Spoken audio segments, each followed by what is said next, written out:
Tayo ay passive kung hindi tayo umaaksyon kahit alam natin na mayroon tayong dapat aksyonan. Tayo ay passive kung hindi natin ginagawa ang alam natin na dapat nating gawin. Ang mananampalataya ay iniligtas ng Diyos hindi para maging passive. Ang kaligtasang bigay ng Diyos ay bagong buhay na nasa Diyos kay Kristo Jesus. Ang bagong buhay ay ipinamumuhay ayon sa sinasabi ng salita ng Diyos. Isabuhay natin ang ating kaligtasan ng may takot at panginginig. Ipinaalam sa atin ng Diyos kung ano ang dapat nating gawin. Ibinigay niya sa atin ang kanyang salita, ang mga mangangaral at guro at mga namumuno sa iglesia upang malaman natin ito. At ito ang katangian ng ipinaalam sa atin ng Diyos na dapat nating gawin, ang mabuti at ang makabubuti. Ito ay dahil sa lahat ng bagay, ang Diyos ay gumagawa sa ikabubuti ng bawat isa sa atin. Ang nalaman nating mabuti ang siya nating dapat gawin. Kung ito ay ginagawa natin, ang ginagawa natin ay tugma sa mabuti na ginagawa ng Diyos, kaya't ito ay nakalulugod sa Kanya. Kung hindi natin ito ginagawa o wala tayong ginagawa, tayo ay nagkakasala. Ang sinumang nakakaalam ng mabuti na dapat niyang gawin at hindi niya ginagawa ay nagkakasala. Ibinigay sa atin ng Diyos ang kanyang salita upang malaman natin ang ibig niyang gawin gamit tayo.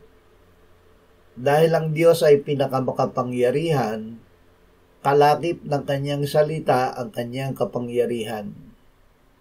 Sa paggawa natin ng kanyang salita, ibibigay niya sa atin ang kanyang kapangyarihan na magbibigay sa atin ng tagumpay. Sinabi ng Diyos na ang salita na lumalabas sa kanyang bibig ay hindi babalik sa kanya ng walang bunga. Kung ibig nating maranasan na umiiral ang kapangyarihan ng Diyos sa ating buhay, gawin natin ang sinasabi niya sa kanyang salita. Ang magagawa natin sa paraang ito ay hindi na sarili nating gawa, kundi gawa ng Diyos. Ang gawa ng Diyos ay magligtas. Ang Ebanghelyo ay ang kapangyarihan ng Diyos sa ikaliligtas ng bawat sumasampalataya. At ito ang Ebanghelyo. Si Kristo ay namatay para sa ating kasalanan ayon sa kasulatan, inilibing at ng ikatlong araw ay binuhay na muli ayon sa kasulatan. Ibinigay sa atin ng Panginoong Hesukristo ang mga apostol, propeta, ebanghelista, pastor at guro upang ihanda tayo sa gawain ng paglilingkod, tumibay bilang kanyang katawan, makarating sa pagkakaisa ng pananampalataya at ganap na pagkakilala sa Kanya. Kaya't mahalaga na sumunod at magpasakop tayo sa kanila dahil sila ang ginagamit ng Diyos para mangalaga sa ating mga kaluluwa.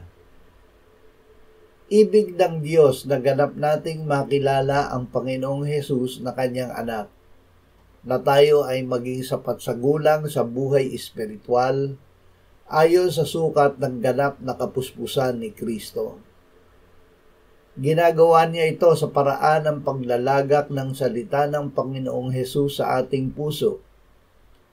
Kapag ang salita ni Jesus ay iningatan natin sa ating puso at ating ginawa, mararanasan natin ang pag-ibig ng Diyos.